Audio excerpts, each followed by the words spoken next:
Hadis di atas menggambarkan tentang artinya seorang yang menunaikan ibadah puasa di bulan suci Ramadan dengan kesungguhan hati dan berpeluang mendapatkan bonus dunia dengan limpahan ampunan dari semua dosa yang telah dikerjakan.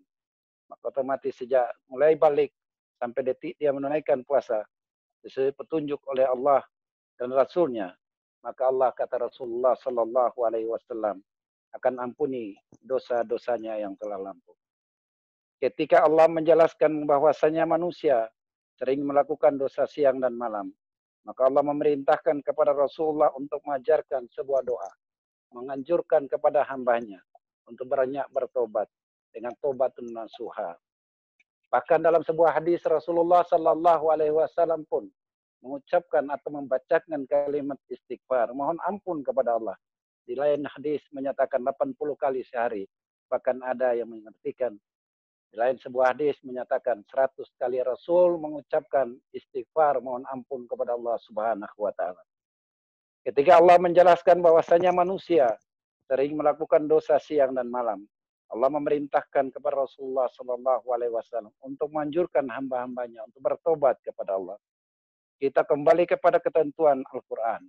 Kita kembali kepada orang-orang yang mengampuni dosa-dosanya. Maka disifati Al-Quran itu dengan kalimat sifat taubat. Innahu kana tawwaba. Secara sederhana, taubat itu artinya kembali ke jalan yang benar dan mengikuti petunjuk yang benar. Untuk tobat ini ada rumus yang sangat sederhana dan indah di bulan Al-Quran ini. Tobat itu yang diterima oleh Allah sesuai dengan amal yang soleh dan digugurkan segala dosanya, yaitu orang-orang yang beramal soleh dan mengerjakan atau merasakan kenikmatan selama-lamanya. Ma'asyiral muslimin, jamaah yang dimuliakan oleh Allah. Bagaimana cara orang merasakan kenikmatan ketika dia mendatangi pintu-pintu tobat kepada Allah Subhanahu wa taala? Ketika dia mengucapkan ampunan Allah, diberikan oleh Allah ampunan baginya. Ketika dia merasakan satu kenikmatan tobat dari Allah, ketika dia membacakan Al-Quran, ayat demi ayat, surat demi surat, tiba-tiba dia meneteskan air mata, maka dapatkan dia merasakan tobatun nasuha yang sebenarnya. Ketika dia sholat dan sujud kepada Allah, dia merasakan kenikmatan yang diberikan oleh Allah, maka seketika itu dia merasakan nikmat tobatnya diterima oleh Allah. Ketika dia mengeluarkan zakat, sedekah dan infak, dia merasakan ketenangan dan kebahagiaan dalam hidupnya. Maka itu salah satu cirinya, tobatnya diterima oleh Allah. Quran dia baca, sujud dia kedepankan kepada Allah, sedekah dia jalankan, lalu dia merasakan suatu kenikmatan dari Allah. Itulah salah satu ciri yang diterima oleh Allah. Ketika dia membacakan Quran, ketika dia sujud sama Allah, ketika dia mendermakan hartanya di jalan Allah, maka ketika itu air matanya menjatuhkan, meneteskan air mata karena dia merasakan sungguh-sungguh kembali ke jalan Allah Subhanahu wa taala. Ma'asyiral muslimin, jemaah yang dimuliakan oleh Allah, manusia tidak lepas dari kesalahan. Manusia tidak lepas daripada kesalahan, baik besar maupun kecil. Disadari maupun tidak disengaja maupun tidak disengaja. Apalagi hawa nafsu mendominasi jiwanya. Dia akan menjadi bulan-bulanan berbuat kemaksiatan. Ketaatan seolah-olah tidak memiliki nilai berarti. Meski manusia dirundung oleh kemaksiatan dan dosa menumpuk, bukan berarti tidak ada lagi pintu untuk menuju jalan tobat. Rasulullah Sallallahu Alaihi Wasallam bersabda, "Kullu bani Adam khata'an." Setiap anak Adam atau manusia berbuat kesalahan, dan sebaik-baik orang yang berbuat kesalahan adalah dia bertaubat. Saudara yang dimuliakan oleh Allah Subhanahu wa taala.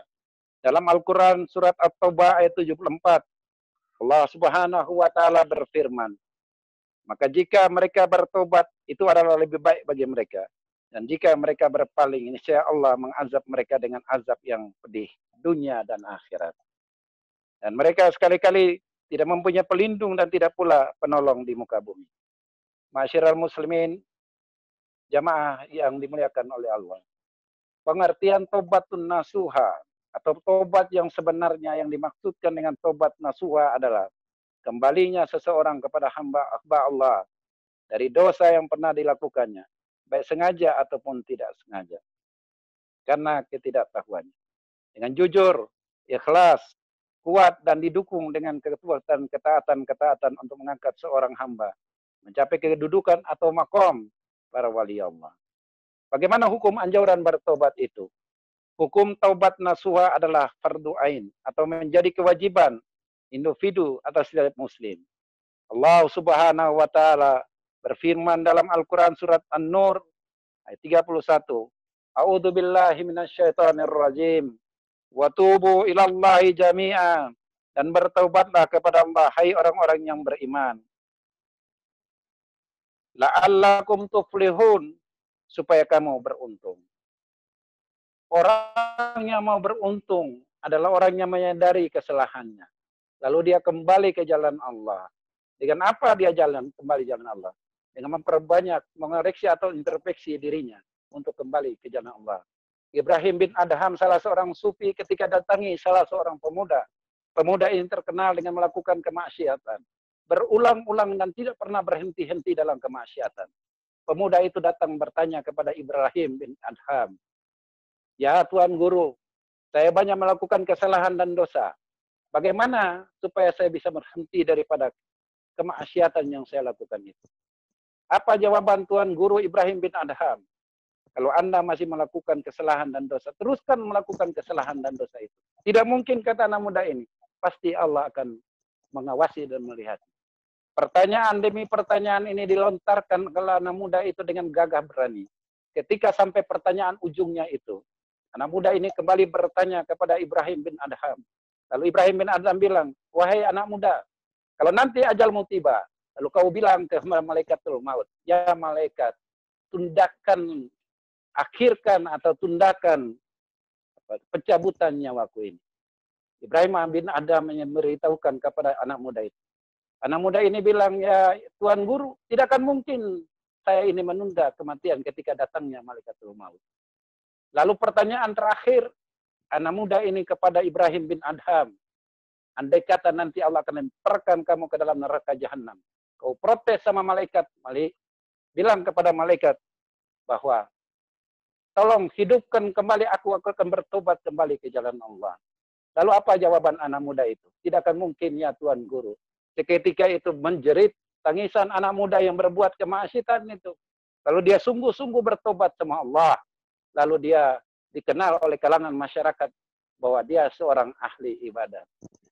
Saudara-saudara yang dimuliakan oleh Allah, hukum dan anjuran bertobatun nasuha dijelaskan dalam Quran tadi surat An-Nur ayat 31. Kemudian Rasulullah Shallallahu Alaihi Wasallam memberikan contoh dalam hadisnya, wahai kaum mukmin, bertaubatlah kepada Allah, karena saya juga bertobat kepada Allah, kata Rasulullah Shallallahu Alaihi Wasallam. Satu hari minimal istighfarnya Rasulullah dengan kalimat astagfirullahaladzim wa atubu ilaih kurang lebih 100 kali. Keluasan rahmat Allah dan keutamaan taubat nasuha. Manusia hendaknya jangan khawatir jika taubatnya tidak diterima, karena nikmat Allah sangat luas. Bagaimana doa para malaikat yang dijelaskan dalam firman tersebut? Ya Rabb, Rabbana, wasa'ta kulla syai'in rahmatan. Ya Rabbi, ya Tuhan kami, rahmati dan ilmu Engkau yang meliputi segala sesuatu. Maka berilah ampunan kepada orang-orang yang bertobat dan mengikuti jalan Engkau. Peliharalah mereka dari siksa neraka yang bernyala-nyala. Saudara-saudara yang dimuliakan oleh Allah, masyiral para pendengar yang dimuliakan oleh Allah. Kemudian, bagaimana cara untuk bisa kembali ke jalan Allah tadi disebutkan? Yaitu, orang-orang yang telah melakukan suatu kesalahan kecil, besar, ataupun besar sekalipun, dia sungguh-sungguh berjanji kepada Allah, memberikan satu niat yang tulus dan ikhlas, untuk tidak lagi mengulangi perbuatan-perbuatan dosanya itu. Untuk tubuh masyiral muslimin yang dijelaskan dalam Al-Quran tadi, orang-orang yang segera kembali berpikir untuk menentang kesalahannya, kembali kepada jalur kesalehannya. Ketika dia membuat suatu kesalahan, baik kecil tadi maupun besar, lalu dia lampiaskan atau dia mengikuti dengan suatu bentuk amal-amal yang di kesalehan tersebut. Orang-orang yang segera kembali berpikir untuk menuntaskan kesalahannya dan kembali pada jalur kesolehannya. Jadi ketika seorang merasakan bagian yang pertama ini, atau sifat tobat, kebahagiaan bahwa itu tanda pertama Allah terima tobatnya tersebut. Saudara-saudara yang dimuliakan oleh Allah. Kemudian dijelaskan ada sejumlah syarat dalam tobat. Apa syarat-syarat yang akan dilakukan ketika orang-orang yang melakukan kemaksiatan itu? Meninggalkan kemaksiatan, menyesali apa yang dia berbuat dalam kemaksiatan itu, dan memiliki tekad yang kuat untuk tidak mengulanginya lagi. 3 syarat penting ini yang harus dicamkan baik-baik. Ramadan ini disiapkan oleh Allah, spesialisasi Ramadan ini hanya 1 bulan, dalam 12 bulan ini. Allah tahu umur manusia ini tidak capek, maka ada di dalam Ramadan ini 1 malam yang disiapkan oleh Allah, yaitu disebutkan dengan Lailatul Qadar. Lebih baik daripada 1000 bulan. Kurang lebih 93 tahun lebih. 12 bulan disiapkan oleh Allah 1 bulan ini. Adalah bagaimana cara orang-orang datang ke pintu-pintu tobatnya Allah. Bagaimana dia datangi dengan baca Quran tadi. Bagaimana dia datang merangsang jiwa atau kolbunya itu. Sampai meneteskan air mata untuk kembali bertobat kepada Allah. Al-Quran menyebutkan dengan kalimat wasari'u ila maghfiratin min rabbikum wa jannatin arduhas samawati wal ardh uiddat lil muttaqin. Segera, buru-buru, cepat untuk mengambil ampunan Allah yang luasnya bagaikan langit dan bumi. Diperuntukkan bagi orang-orang yang bertakwa. Kesimpulan daripada orang-orang yang menjalankan ibadah puasa kita hari ini adalah ujung atau endingnya la'allakum tattaqun. Apa ciri-ciri orang-orang yang bertakwa itu?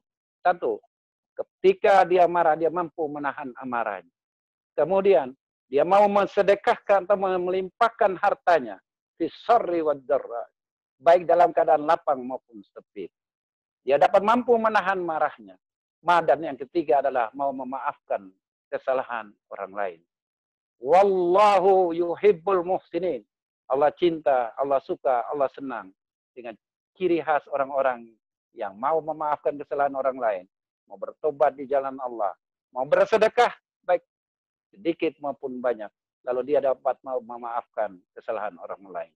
Wallahu yuhibbul muhsinin. Saudara-saudara yang dimuliakan oleh Allah, ada kisah menarik sebelum ditutup sesi ini. Ada kisah menarik zaman Rasulullah sallallahu alaihi wasallam.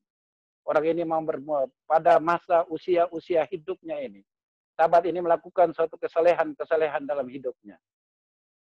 Lalu ketika ajal menjemput orang ini, sahabat tersebut, dia mengucapkan 3 kalimat yang tidak dipahami oleh anak keturunannya. Andai kata lebih panjang, andai kata lebih baru, andaikan lebih banyak. Lalu dia mengucapkan kalimat tauhid, la ilaha illallah, Muhammadur Rasulullah. Lalu para ahli atau anak-anaknya ini datang bertanya kepada Rasulullah sallallahu alaihi wasallam, "Ya Rasulullah, ayah kami ketika detik-detik akhir akan mengembuskan nafas yang terakhir, mengucapkan kalimat-kalimat ini ya Rasulullah. Andai kata lebih panjang, andai kata lebih banyak, andai kata lebih baru." Lalu dia mengucapkan kalimat la ilaha illallah. Rasul memberikan jawaban terhadap putra si almarhum tersebut itu. "Ayahmu ini adalah orang baik. Dia sering menuntun orang ke masjid. Sering mengajak orang untuk bersujud kepada Allah. Ayahmu ini adalah orang baik. Dia sering memberikan pakaian orang-orang yang layak pakai ketika orang-orang itu tidak lagi menutupi aurat. Ayahmu sering melakukan suatu kebaikan ketika ada orang-orang fakir, miskin, dan duafa dalam keadaan kelaparan. Dia mengeluarkan makanan-makanan itu kepada fuqara wal masakin dan yatim. Maka dia bilang, ya Allah engkau hidupkan kepadaku. Maka aku akan memberikan yang terbaik. Berikan yang baru. Berikan yang banyak kepada orang-orang yang kelaparan tersebut." Apa pelajaran yang diambil dalam Ramadan ini, saudara? Suasana dalam keadaan negeri ini atau di penjuru dunia ini dalam keadaan wabah corona ini, maka kita tetap punya istiqomah kepada Allah Subhanahu wa taala. Tidak ada yang rugi, saudara, untuk mengerjakan. Adalah suatu pemberian kita, sujud kita kepada Allah. Di Ramadan ini adalah hari-hari yang kita nantikan tentang ampunan Allah Subhanahu wa taala. Ciri-cirinya tadi disebutkan. Bagaimana nanti kita mendapatkan kedamaian dan ketenangan ketika kita baca Quran sampai akhirnya kita meneteskan air mata. Kita sujud sama Allah sampai kita meneteskan air mata. kita memberikan sedekah dan bantuan kepada orang lain dapat mendatangkan ketenangan dalam jiwa kita ini. Mudah-mudahan taubat kita di Ramadan ini akan berlanjut nanti secara stabal. Insya Allah kita menjadi orang-orang yang dicintai. Wallahu yuhibbul muhsinin. Dicintai oleh Allah Subhanahu wa Ta'ala karena melakukan kebaikan-kebaikan. Demikian ceramah singkat pada malam hari ini. Mohon maaf bila ada keliru dan kesalahan. Waalaikumsalam. Wassalamualaikum warahmatullahi wabarakatuh. Waalaikumsalam warahmatullahi wabarakatuh. Alhamdulillah. Semua kajian yang baik sekali bahwa Allah memberikan rahmat yang tidak terkira buat umatnya, khususnya di bulan Ramadan ini. Untuk itu Bapak-bapak, Ibu-ibu, jika ada pertanyaan silakan ditujukan kepada Ustadz kita, guru kita Bapak Ishak M. Dabupoyeng. Jika malu bertanya, boleh via chat juga. Silakan. Jika ada pertanyaan Bapak Ibu.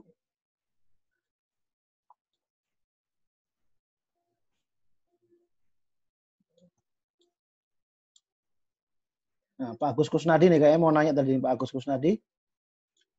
Agus, silakan Pak Agus. Ya, angkat tangan. Pak Agus, tadi gimana tadi?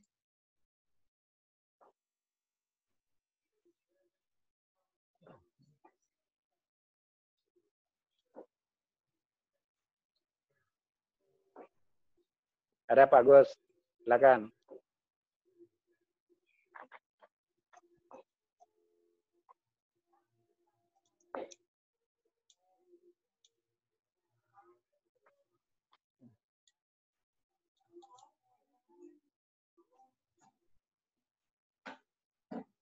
Silakan Pak Agus. Kayak Pak ada. Agusnya disconnect ini. Ini Pak. Mana Pak Haji Budi? Pak Haji Budi. Pak Haji Budi. Assalamualaikum Pak Ustadz. Nah itu Haji Budi itu. Ya mau nanya Pak Ustadz. Fadal, silakan. Ciri-ciri orang yang tobat nasuhannya diterima itu bagaimana Pak Ustadz? Ya benar.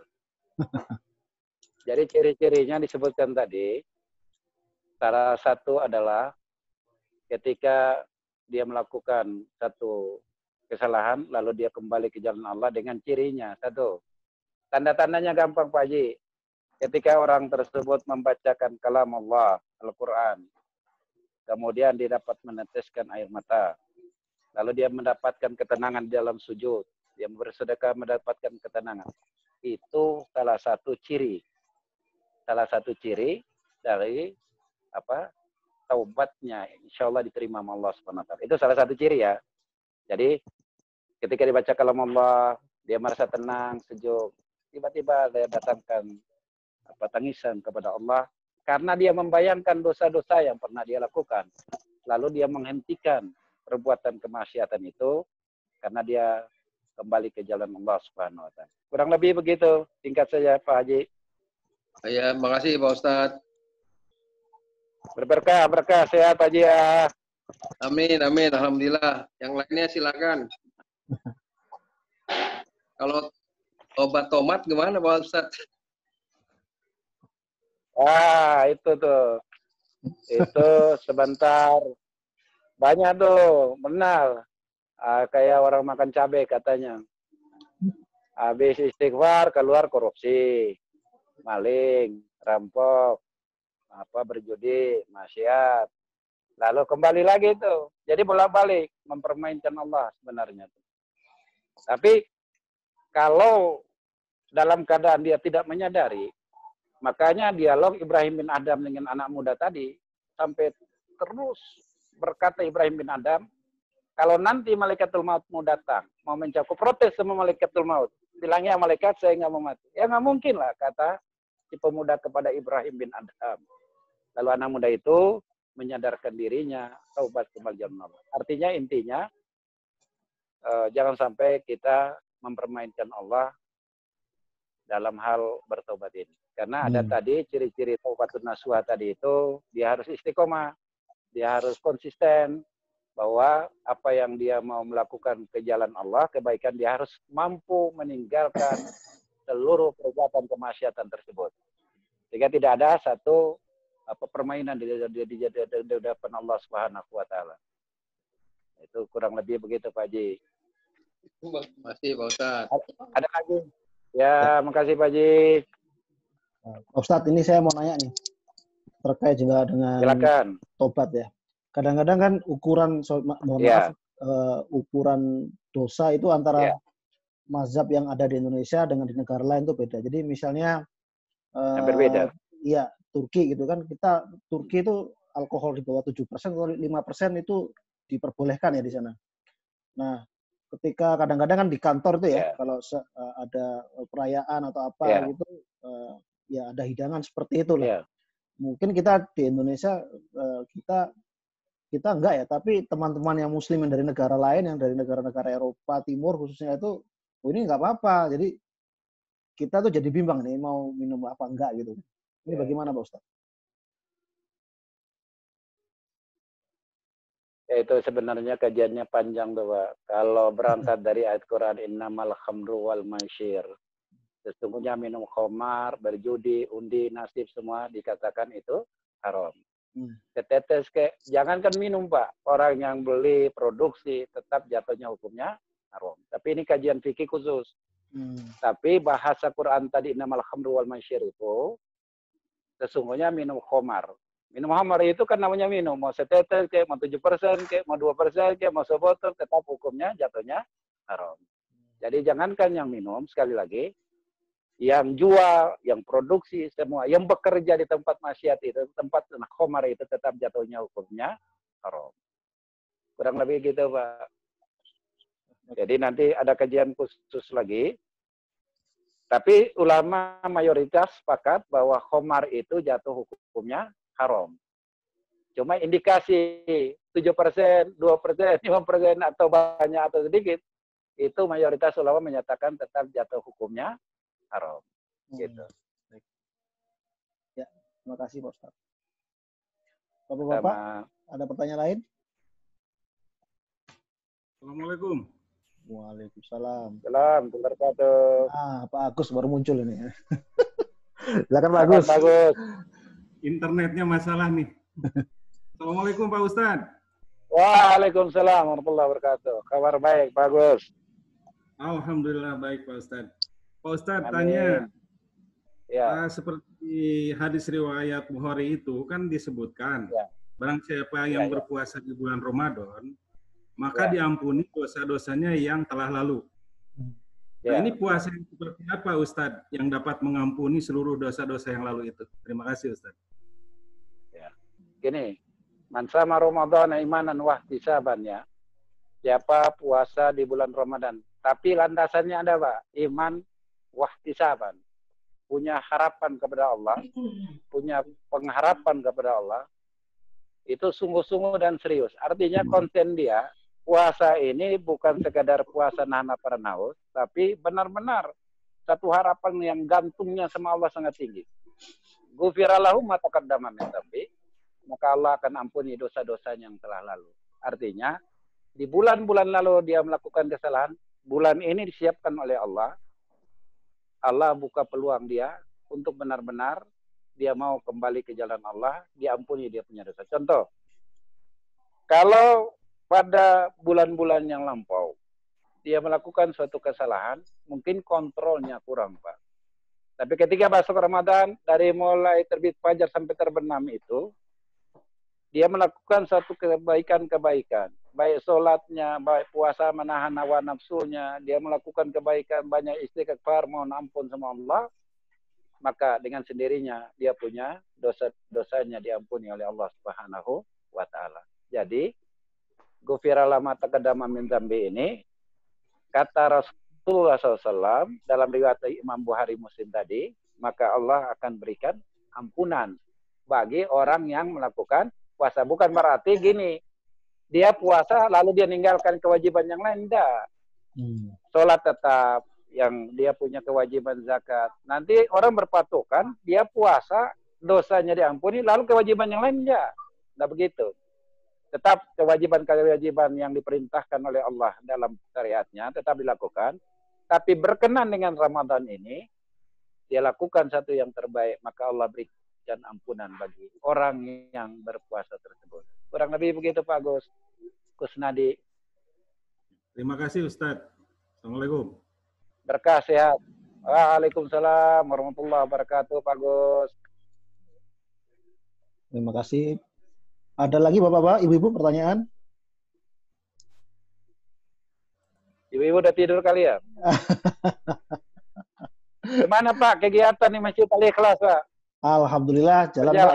Ya kajian sama tadarus kita lewat online. Untuk bakti sosial sekarang kita nggak pakai kupon Pak. Sekarang kita langsung drop ke titik maksudnya ke RT, RW atau perwakilannya. Jadi kita alhamdulillah lah. Ya jadi lebih baik kan kalau biasanya kan orang bergerumbul di masjid itu minta bantuan kan. Sekarang nah, kita ke titik-titiknya mereka sekarang. Ya, alhamdulillah masih jalan Pak walaupun ya ngebut kayak dulu ya. Alhamdulillah Pak, saya juga ngucapin terima kasih atas nama pimpinan pondok Panti Asuhan di sini. Waktu awal Ramadan itu ada Ibu Eva kalau nggak salah ya. Ibu Vivi. Itu bukan Bu Eva ya. Koordinasi yang dari bantuan dari Masjid Al-Ikhlas ke Panti Asuhan kami di sini Pak. Alhamdulillah kemarin udah dikirim beras sama minyak kalau nggak salah tuh ya. Iya betul. Di awal Ramadan tuh Pak. Betul ya. Berkah sehat insya Allah. Ya mudah-mudahan Allah berkahi semua jamaah, diberi sehat walafiat. Amin amin. Kita doakan supaya mudah-mudahan Allah jauhkan wabah COVID-19 atau corona ini ya Allah jauhkan. Mudah-mudahan Ramadan ini berakhir, masuk Idul Fitri, bisa kumpul kembali, bisa jalankan ini bisa jalankan ini ibadah sholat Idul Fitri bersama-sama insyaallah. Kita doakan Pak ya. Semua sehat walafiat. Rabbana zalamna anfusana lam taghfir lana lanakunanna minal khasirin. Rabbana atina fid dunya hasanah fil akhirati hasanah wa qina adzabannar. Walhamdulillahirabbil alamin. Amin. Assalamualaikum warahmatullahi wabarakatuh. Waalaikumsalam warahmatullahi wabarakatuh.